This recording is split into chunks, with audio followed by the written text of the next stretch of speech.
Hello. 안녕하십니까? 저를 초대해 주셔서 대단히 감사드립니다. 우선 오늘의 주제는 기업의 목적인데요. 기업의 목적을 이야기하기에 앞서 경제의 목적을 말씀드려야 할 것 같습니다. 경제를 운영할 때는 안정적이고 공정한 성장, 즉 지속 가능한 번영을 추구하고 있죠. 안정적 고용이 필요합니다. 이런 시대에는 한 40년 정도 일을 해서 20년 더 살 수 있는 소득이 필요합니다. 또 공정한 소득이 필요합니다. 사람들이 충분한 소득이 있어서 어느 정도의 생활 수준을 유지해야 하고 또 생산력 기여도에 대한 보상을 받아야 합니다. 생산력의 성장도 필요합니다.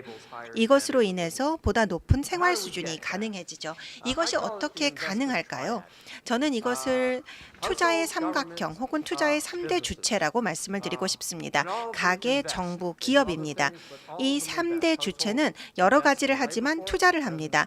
가계는 미래 그리고 노동력에 투자를 하고 있고 정부는 인프라와 지식에 투자를 하고 기업들은 이러한 투자를 바탕으로 해서 생산 역량으로 만들어줍니다. 이러한 생산 역량을 통해서 우리가 원하고 우리가 원하는 가격에 살 수 있는 제품들을 만들어내죠. 이러한 투자의 삼각형은 조화롭게 운영이 되어야 합니다. 지속 가능한 번영의 사회적 근간을 생각을 해보면 세 가지의 조직이 그 근간으로 하고 있는데요. 조력자로서의 가족, 즉 가계가 미래의 노동력을 만들어내고 있습니다. 그리고 개발 주체로서의 국가가 있습니다. 이런 국가는 인프라나 지식에 투자를 하죠. 그리고 혁신 주체로서의 기업이 있습니다. 기업들 같은 경우에는 혁신을 통해서 보다 높은 품질의 제품을 보다 낮은 가격에 생산해낼 수가 있게 됩니다. 이러한 경제 주체들은 모두 조직입니다. 대부분의 경제학자들은 우리가 살고 있는 이 경제를 시장 경제라고 합니다. 물론 우리가 시장이 있기 때문에 다들 시장 이야기를 하죠.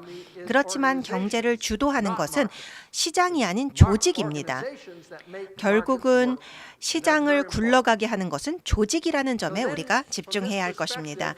이러한 시각을 바탕으로 해서 기업의 목적이 무엇인가를 생각해 보도록 하겠습니다.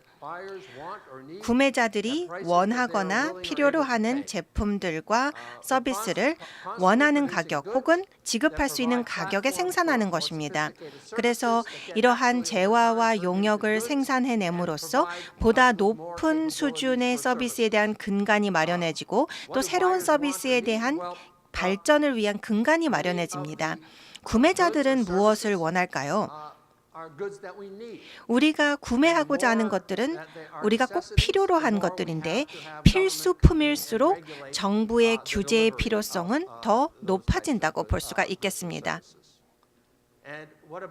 또한 지급할 용의가 있거나 지급할 능력이 되는의 뜻은 무엇일까요? 기업 같은 경우에는 낮은 단위 가격에 보다 높은 품질의 제품을 생산해내야 합니다. 그래서 우리가 지급할 수 있는 능력이 되는 가격으로 제품을 제공해야 하는 것이죠. 결국은 이 기업의 목적은 가치를 창조하는 것입니다. 그럼 수익은 어떻게 될까요?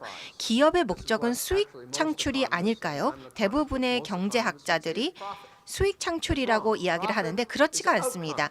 수익이라는 것은 결과물입니다. 즉 기업이 생존하기 위해서 필요한 결과물입니다. 저희 아버지는 이렇게 말씀하셨죠. 가난하던 부자이던 돈이 더 많으면 좋지라고 말씀하셨습니다.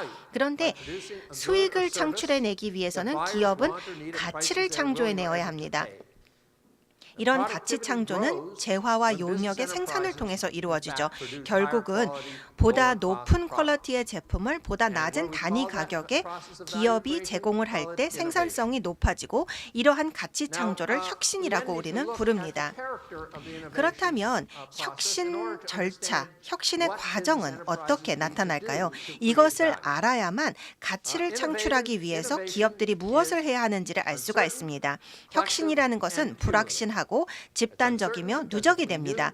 불확실한 이유는 만약에 우리가 보다 높은 품질의 제품을 보다 낮은 가격에 생산하는 방법을 투자 때부터 알고 있다면 혁신이 전혀 아니겠죠. 누적적입니다. 집단적입니다. 왜냐하면 한 사람이 할 수 있는 것이 아니기 때문입니다. 하나의 조직적 학습 과정을 통해서 많은 사람들이 같이 집단적으로 혁신을 이루어내고 이것이 누적됩니다. 예를 들어서 집단 학습은 굉장히 오랜 시간이 걸리고 또 오늘날 배운 것이 내일 배울 수 있는 것을 결정짓기도 하기 때문에 누적되는 특성을 갖고 있습니다. 이러한 혁신 과정의 세 가지 특성, 불확실성, 집단성, 그리고 누적이 되는 특성을 근간으로 해서 과연 기업은 무엇을 해야만 혁신적 기업이 될 수 있는가를 생각해 볼 수가 있겠습니다. 첫 번째는 전략이 필요합니다. 불확실성이 있기 때문이죠. 그리고 과연 누가 전략적 통제권을 행사하느냐가 중요합니다. 이러한 전략적 결정을 누가 하는지에 따라서 혁신적 기업이 생겨날 수가 있습니다. 또 집단적이어야 합니다. 집단적이기 때문에 조직이 필요한 것이죠. 그렇기 때문에 기업 내에서 혁신적 기업이 되기 위해서는 조직적 통합이 필요합니다. 그래서 조직 내에 있는 여러 사람들의 역량과 노력을 집단적으로 또 누적적인 학습 프로세스로 통합을 해야 합니다. 이것이 누적이 되어야 하기 때문에 재정이 필요합니다. 기업들이 혁신적 기업이 되기 위해서는 재정에 대한 의지가 있어야 합니다. 이러한 재정에 대한 의지를 통해서 학습의 과정을 유지해서 실질적 재정적 수익을 만들어낼 수 있는 제품을 만들어낼 수 있을 때까지 투자를 해야 합니다. 이것이 바로 혁신적 기업의 이론인데요. 이것을 바탕으로 해서 세 가지 혁신적 기업의 사회적 요건을 생각해 볼 수가 있습니다. 결국은 혁신적 기업이 나타나기 위해서는 사회적 요건으로 세 가지가 필요합니다. 전략적 통제권, 즉 전략적 결정을 하는 사람들이 불확실성 앞에서 이러한 결정을 내릴 수 있는 역량이 필요하고 조직적 통합을 통해서 집단적 학습이 이루어질 수 있어야 하며 재정에 대한 의지가 있어야 합니다. 결국은 실질적인 재정적 수익이 이루어질 때까지 혁신에 대한 투자를 할 수 있는 의지가 필요한 것이죠. 성공을 하게 된다면, 물론 성공이 보장될 수가 없는 과정입니다만 성공을 하게 된다면 보다 낮은 단위 가격에 보다 높은 품질의 제품을 생산할 수가 있게 되죠. 그렇지만 이렇게 되기 위해서는 투자가 꼭 필요합니다. 이렇게 되기 위해서는 고정 비용이 누적이 됩니다. 그리고 성공하지 못한다면 이 고정 비용이 낭비가 됩니다. 예를 들어서 사람을 많이 고용을 했는데 개발을 했는데 성공하지 못한다면 그 인건비가 다 낭비가 되는 것이죠. 결국은 이러한 높은 고정 비용을 생각을 해보면 단순히 설비 비용뿐만 아니라 아주 근본적으로 지식 경제 속에서는 직원들에 대한 비용 그리고 교육과 훈련 비용이 포함이 됩니다. 이러한 높은 고정 비용 자체는 경쟁에 있어서 불리한 요소입니다. 그렇지만 이러한 높은 고정 비용의 결과로 높은 품질의 제품을 생산해낼 수가 있게 된다면 구매자들을 유치할 수가 있습니다. 물론 구매자를 유치하는 데 있어서도 고정 비용이 추가로 들어갑니다. 시장에 진입하고 마케팅을 하는 등의 비용이 들어가죠. 그렇지만 이러한 시장이 충분히 확보가 된다면 기존에 했던 다양한 고용 투자비를 통해서 경쟁 우위를 확보해서 보다 낮은 가격에서 보다 높은 품질의 제품을 생산해냄으로써 경쟁에서 불리한 조건을 경쟁 우위로 바꿔낼 수가 있는데 이것은 사실상 쉽지는 않습니다. 그럼에도 불구하고 성공하는 기업들이 있습니다. 그리고 이러한 기업들이 많으면 많을수록 전체적인 국가의 생활 수준도 높아집니다. 그래서 제가 모두에서 말씀을 드렸던 것으로 돌아가게 된다면 과연 경제의 목적은 무엇일까요? 안정적이고 공정한 경제 성장입니다. 기업을 생각을 해보면 혁신적 기업들 같은 경우에는 이러한 혁신적 기업들이 자신의 조직 내에서 바로 이것을 만들어내고 있습니다. 안정성을 제공하고 있습니다. 즉 생산성을 높일 수 있는 개인의 커리어가 점점 발전하고 있고 이것을 통해서 누적적 학습이 이루어집니다. 그다음은 공정성입니다. 예를 들어서 주식이라든지 월급이라든지 수당이라든지 근무 조건의 개선 등을 통해서 생산성을 같이 누리게 되는 것이죠. 그다음에 성장을 생각해 볼 수가 있습니다. 기업들 내에 있는 직원들의 소득이 높아집니다. 그러면 인건비도 높아지겠지만 이 높은 인건비는 결국은 생산성을 높이고 수익성을 높이는 원동력이 되는 것입니다. 사회적인 관점에서 봤을 때에는 이러한 방법을 통해서 강력한 중산층이 생겨나게 되는 것이죠. 기업들이 계속해서 이러한 집단적이고 누적적인 과정을 불확실성에도 불구하고 만들어낼 때 중산층이 생겨나게 됩니다. 그리고 이것은 제로섬 게임이 절대 아닙니다. 물론 꼭 그런 것은 아니지만 모든 주체들, 모든 경제 주체들이 이익을 얻을 수 있는 가능성이 있습니다. 직원들의 소득이 높아지고 채권자들은 안정적인 투자를 하게 되고 주주들의 배당과 주가가 높아지게 되고 정부는 세수가 높아지게 되고 기업들은 배차 대조표가 개선이 되고 또 정말 중요하게는 소비자들은 이 모든 과정을 통해서 보다 낮은 가격에 보다 높은 품질의 제품을 영위하게 됩니다. 그런데 세상을 보는 다른 시각이 분명히 있습니다. 제가 일하고 살았던 국가, 한 47년 동안 제가 살고 일했던 국가인 미국, 제가 캐나다 출신입니다만 1970년부터 미국에서 살았습니다. 이 미국이라는 나라에서 보다 강력하게 나타나고 있는데요. 지금 80년대 중반부터 제가 깨닫게 되면서 지금 현재는 많은 전문가들과 또 임원들과 또 학자들이 이 부분에 강조하고 있는데 기업은 주주 가치 극대화를 위해서 운영이 되어야 한다라고 많은 사람들이 생각을 하고 있는데 이러한 주주 가치 극대화와 관련된 부분은 경제학자들이 많이 공부하고 있지만 제가 보기에는 근본적으로 틀렸고 기업에 대한 이해가 잘못되었다라고 생각을 합니다. 대기업이든 중소기업이든 기업이라는 것은 시장의 불안전성을 의미한다라고 생각합니다. 시장이라는 것은 제가 말씀을 드린 것처럼 번영의 원인이 아니라 결과라고 말씀을 드렸습니다. 기업이 주주의 가치를 극대화하기 위해서 운영되어야 한다라는 이념은 시장 경제의 이론에 근간을 두고 있습니다. 여기에서의 핵심적인 가정은 보통은 대리인 이론이라고 우리가 부르고 있는데요. 모든 경제 주체들이 보장된 시장의 수익을 얻게 된다는 것입니다. 여러 계약 관계를 통해서요. 그런데 예외는 주주들입니다. 즉 보장된 수익 없이 투자를 하는 유일한 주체라는 것입니다. 물론 이것에 대한 이론이 확립되지는 않았지만 이러한 리스크를 부담하기 때문에 이 리스크 부담 덕분에 경제의 효율성이 높아진다는 것입니다. 그렇기 때문에 리스크를 부담했던 이 주주라는 주체가 자원의 분배를 통제해야 한다라는 것입니다. 결국은 주주가 자원의 분배를 결정해야 한다라는 이론이 되겠죠. 주주 가치 최대화의 최대의 학자는 바로 1980년대부터 인기를 끌기로 시작한 젠슨이라는 교수입니다. 1985년부터 하버드 비즈니스 스쿨의 교수를 역임한 바 있습니다. 지금 보시는 인용구는 American Economic Review라는 저널에서 출판을 한 논문의 일부입니다. 결국은 젠슨 교수가 주장하고 있는 것은 기업을 운영하는 데 있어서는 잉여 현금 흐름을 쏟아내야 한다는 것입니다. 결국은 기업이 통제하고 있는 돈이 계속해서 흘러야 한다는 것입니다. 시장으로 흘러 들어가서 시장이 그것을 분배해야 한다는 것입니다. 잉여 현금 흐름이라는 것은 아주 추상적이면서도 이상적인 개념입니다. 그런데 80년대 후반 그리고 오늘날까지 우리가 계속 연구를 통해서 또 현실을 통해서 볼 수 있는 것은 예를 들어서 기업이 10,000명의 직원을 해직하게 된다면 현금의 흐름이 굉장히 잉여로워지죠. 그렇지만 그것으로 인해서 기업이 개선되거나 경제가 개선되지는 않습니다.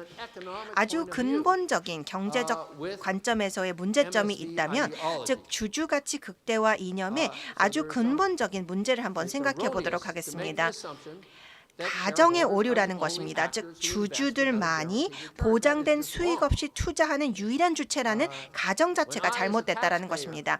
제가 납세자로서 정부에 세금을 내겠죠. 저는 미국 정부에 세금을 내고 있는데 이 미국 정부는 혹은 어떤 정부든 상관없이 인프라 프로젝트에도 투자하고 도로에도 투자하고 또 여러 연구기관에 투자를 해서 지식 창출에도 투자를 하게 됩니다.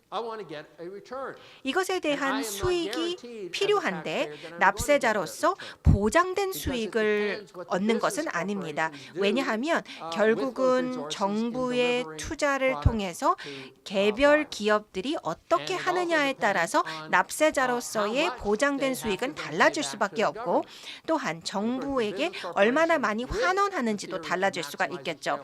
각 기업 같은 경우에는 주주 가치 극대화를 원하기 때문에 세금은 적으면 적을수록 좋다라고 생각을 하는 것이죠. 결국은 납세자로서의 수익인 세금을 줄이기 위해서 노력하고 있기 때문에 저의 수익은 전혀 보장되지 못하고 있습니다. 그런데 저 또한 투자를 하고 있기 때문에 보장된 수익을 받는 투자자라고 할 수는 없겠죠. 이것은 직원들도 마찬가지입니다. 사실 직원들은 더더군다나 그렇습니다. 직원은 굉장히 열심히 일해서 제품을 생산하고 기업의 미래를 생산해내기 위한 노력에 투자를 하지만 오늘날의 월급만 받습니다. 그런데 미래를 보장받기 위해서도 일하고 교육을 받는데 미래가 되었을 때 지금 창출되고 있는 수익은 여러분의 수익이 아니라 기업인 제 수익입니다 라고 한다면 정당한 보장을 받지 못하기 때문에 투자가 보장된 수익이 있다라고 볼 수가 없겠죠.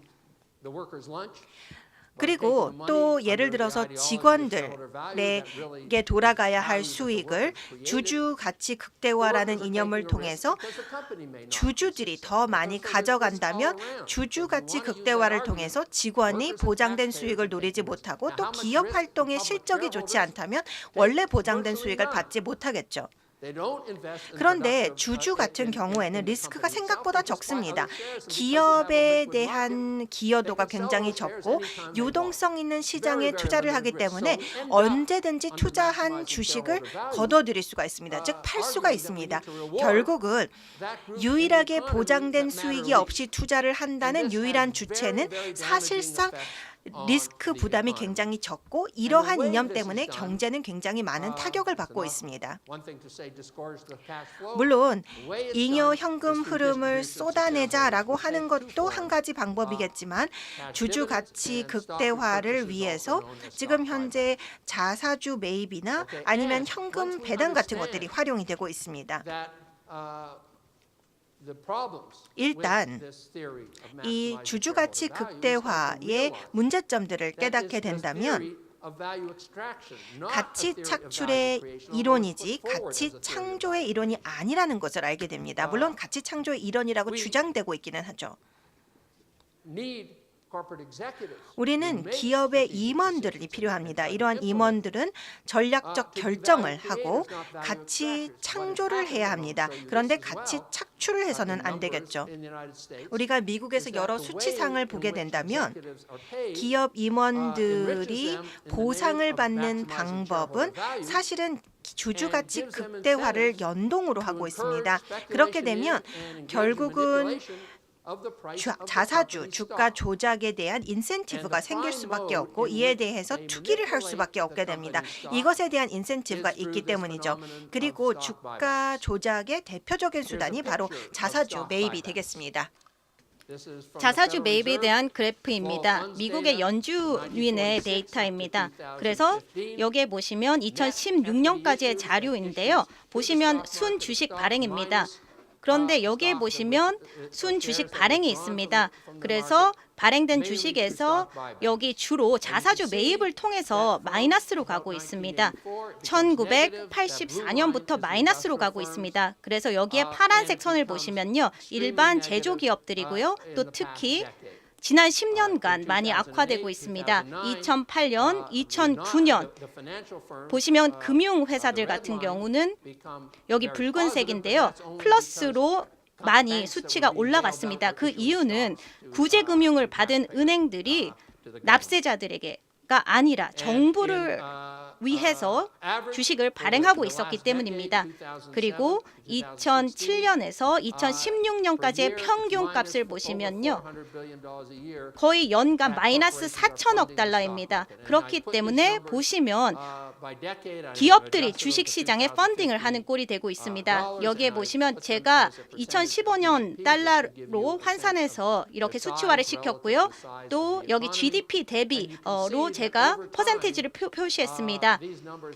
경제와 비교해서 봤을 때 마이너스로 계속해서 악화되고 있습니다. 그렇기 때문에 이런 현상이 GDP 대비 퍼센트로서도 계속 내려가고 있고요. 여기에 보시면 4조 달러 정도 기업들이 그러니까 순으로 봤을 때 시장에 돈을 받는 것이 아니라 시장에 돈을 내고 있는 것입니다. 자사주 매입을 통한 것이죠. S&P 500대 기업입니다. 1981년부터의 수치들입니다. 보시면 그 같은 236개 상장된 기업이고요. 이 기간 동안의 기업입니다. 1981년 수치를 보시면 자사주 매입 같은 경우 거의 없었습니다. 붉은색이고요. 거기 배당은 있었습니다. 푸른색입니다. 그런데 여기에 보시면 자사주 매입이라는 것이 계속 중요해졌는데요. 지난 20년간 훨씬 더 늘어났습니다. 배당을 보시면요. 그 규모가 이런 식으로 변하고 있습니다. 그래서 많은 기업들에게 있어서 실질적으로 순수익의 100%를 초과하고 있습니다.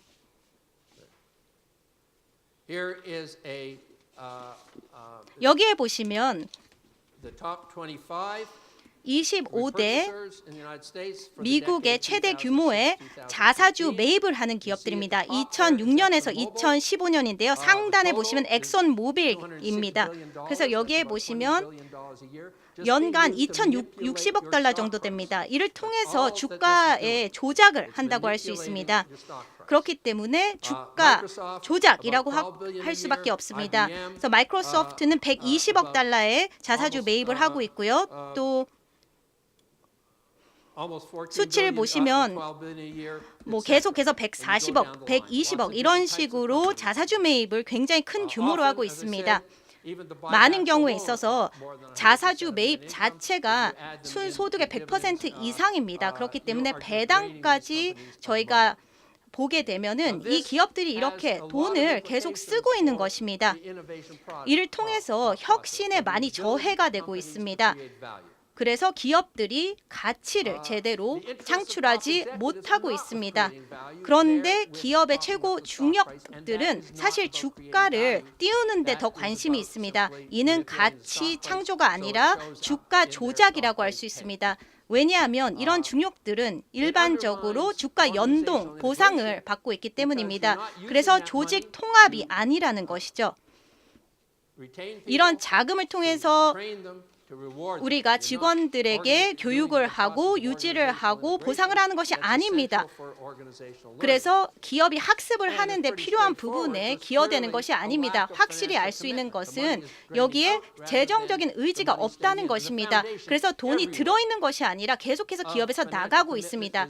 그렇기 때문에 여기에 보시면 잉여금이라는 것이 있는데요. 이런 부분이 굉장히 중요합니다. 이를 통해서 불확실한 어떤 우리의 집단적인 혁신 과정에 이 자금이 쓰여야 되는데요. 그렇지 않습니다. 제가 말씀드리는 부분에 대해서 의구심이 계신다면 하버드 비즈니스 리뷰라는 저명한 학술지에 제가 논문을 썼습니다.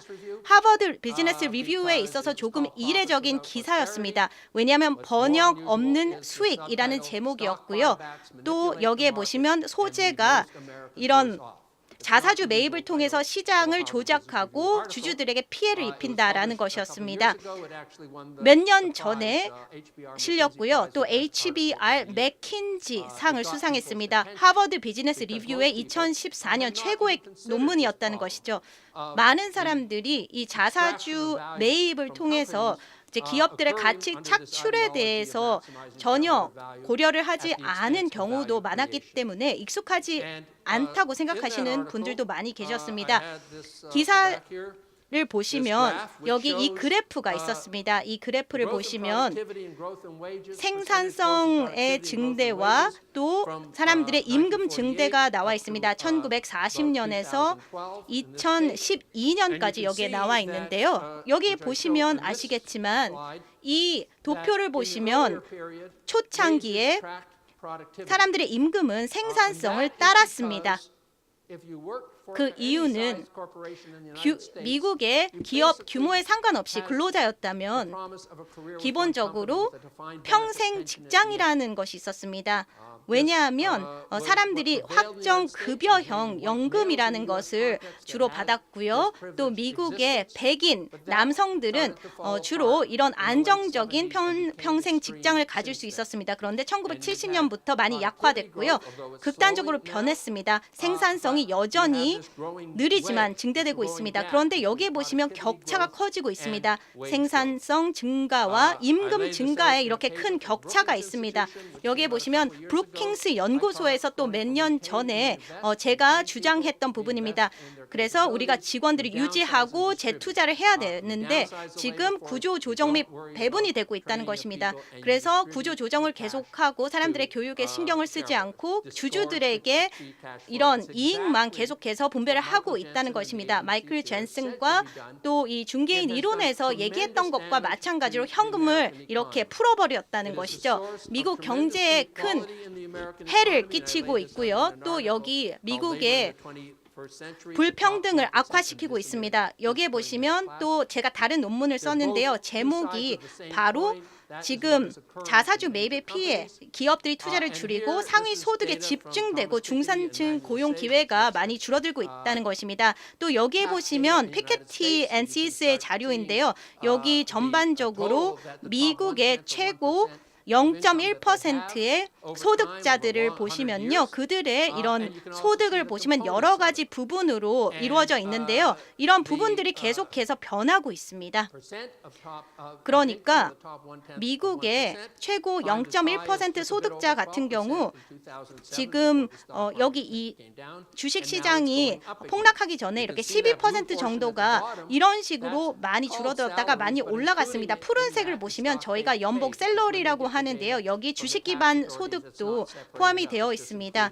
그래서 여기에 보시면 이게 바로 그 어떤 보고되지 않는 부분들입니다. 그냥 샐러리, 그러니까 연봉에 이런 주식 기반 소득도 들어있다는 것이죠. 그리고 여기에 보시면 여기 그래프에 있어서 2006년부터 2015년에 그런 자료들이 나와 있습니다. 본 그래프를 보시면 시장이 호황일 때 미국의 고소득 연봉자 500명 같은 경우에 계속해서 20에서 210억 달러 정도 이렇게 올라간다는 것입니다. 그런데 그 중에서 80%가 바로 주식 연동된 그런 소득이라는 것입니다. 그래서 여기에 보시면 노란색 같은 경우, 그 다음에 여기 주황색 같은 경우 이게 바로 이렇게 주식과 관련된 그런 연봉들입니다.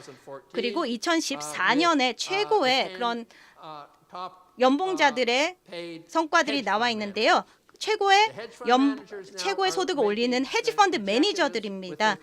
여기에 보시면 1억 2천만 달러, 2억 4천만 달러는 거의 푼돈처럼 보이는 이런 엄청난 헤지펀드의 펀드 매니저들의 이제 보상 규모가 있습니다. 그런데 사실 이런 펀드 매니저들이 헤지 펀드 매니저들이 중역들에게 더 자사주 매입을 하라고 부추기고 있습니다. 보시면 여기 뭐 폴 싱어라는 분도 잘 아실 것입니다. 그래서 한국에서도 유명하고 또 칼 아이칸이라든지 그 아들도 있습니다. 이런 헤지 펀드 매니저들이 지금 제가 이제 기업들의 합법적인 약탈이라는 현상을 부추기고 있는 것 같습니다. 그렇기 때문에 제가 마무리를 하겠는데요.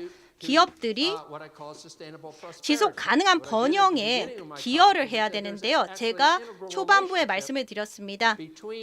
사실 경제의 목적과 또 기업의 목적에는 분명한 통합적인 관계가 있습니다. 바로 안정적인 형평성 있는 경제 성장이라는 것입니다. 그래서 이런 공정한 현평한 경제 성장을 통해서 우리가 가치를 착취를 하는 것이 아니라 가치를 창조하는 것입니다. 그래서 기업에서 일을 하면서 가치 창조를 할 수 있는 것이죠. 그래서 우리가 이런 관계를 깨고 가치 착취를 일어나면은 불평등이 악화됩니다. 이렇게 되면은 일자리도 줄어듭니다. 그래서 중산층이 많이 몰락하고 트럼프 같은 사람을 뽑게 되는 것이죠. 이것은 경제적인 문제뿐만 아니라 더 심한 문제인 것 같습니다. 생각을 할 수 있는 사람이라면 그렇게 하지 말아야 되는데요. 그렇기 때문에 지배 구조라는 것이 기업에게 있어서 굉장히 중요한 것 같습니다. 우리가 인지해야 될 것은 우리가 유지와 재투자를 해야 된다는 것입니다. 그래야지 가치가 창조될 수 있습니다. 그리고 이사회 임원들 같은 경우, 이사들 같은 경우 근로자들과 납세자들을 대표할 수 있는 이사들이 이사회에 있어야 됩니다. 시민으로서 저희가 원하는 것입니다. 그리고 정부 규제는 가치 착취이 아닌 가치 창출자들에게 기업 이사회 석을 배정해야 합니다. 이런 이사들은 정말 중요할 것입니다. 그리고 정부 규제는 기업 구조조정 및 분배 정책이 약탈적 가치 착취라는 사실을 인지해야 되고요. 또 이런 규제를 통해서 약탈적 가치 착취자들이 기업 고위 임원직 및 이사직에서 제외시켜야 됩니다. 하지만 지금까지 사람들이 너무 기존의 어떤 권익들이 있습니다. 그래서 자신이 충분한 이사회에 자격이 있고 모든 권리는 자신에게 있다라고 주장하고 있습니다. 이런 것이 정치적인 파괴력까지 가지고 있는 것 같습니다. 단순히 경제만의 문제가 아닙니다. 감사합니다.